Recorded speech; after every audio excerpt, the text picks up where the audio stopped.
नयाँ driving licence पोर्टलबाट यसरी फर्म भर्न सकिनेछ। त्यसको लागि तपाईले गुगलमा गएर सर्च गर्नुहोस् edlvrs डट तपाईको प्रदेशको नाम .gov.np। त्यसमा इलेक्ट्रोनिक ड्राइभिङ लाइसेन्स भनेर सेलेक्ट गर्नु होला। त्यसपछि न्यू लाइसेन्स एप्लिकेसन भनेर सेलेक्ट गर्नु होला। त्यसपछि तपाईको न्यू लाइसेन्स एप्लिकेसनको रजिस्ट्रेसन प्रोसेस सुरु हुनेछ। त्यसको लागि तपाईले एनआईडी नम्बर र एनआईडी इमेज अपलोड गरेर पनि गर्न सक्नुहुनेछ र नागरिक एपबाट क्यूआर स्क्यान गरेर पनि तपाईले एप्लिकेसन अगाडि बढाउन सक्नुहुनेछ।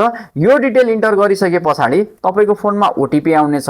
त्यो ओटीपी इन्टर गर्नुभयो भने तपाईको एप्लिकेसन एनआईडी भेरिफिकेसनको लागि जानेछ। एनआईडी अफिसले एनआईडी भेरिफिकेसन गरिसके पछाडि तपाईको एप्लिकेसन मेडिकल प्रोसेसमा जानेछ। मेडिकल प्रोसेसको लागि तपाईले दिएको डाक्टरको लिस्ट हेरेर आफूलाई नजिक पर्ने डाक्टरको अपोइन्टमेन्ट लिएर जान सक्नुहुनेछ। डाक्टरले सिस्टममा तपाईको मेडिकल अपडेट गरिदिनु हुनेछ। त्यो अपडेट गरिसकेपछि तपाईको एप्लिकेसन अफिस अप्रुभलको लागि जानेछ। त्यो भनेको ट्रान्सपोर्ट अफिसले तपाईको एप्लिकेसन भेरिफाई गर्छ। त्यो भेरिफाई भइसके पछाडि तपाईले रिटर्न एक्जामको फी तिर्नु पर्ने हुनेछ।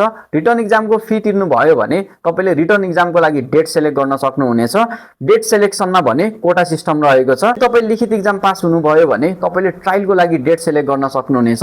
त्यसमा पनि कोटा सिस्टम छ र त्यसपछि तपाई ट्रायलको लागि जान सक्नुहुनेछ। यदि ट्रायल पास हुनुभयो भने तपाईले सजिलै अनलाइनबाटै लाइसेन्स फी तिर्न सक्नुहुनेछ। यति गरिसकेपछि तपाईको लाइसेन्स जेनेरेसन हुनेछ र प्रिन्टको लागि भने कुर्नु होला। यस्तै जानकारीमूलक भिडियोको लागि फलो गर्न भने नबिर्सिनु होला।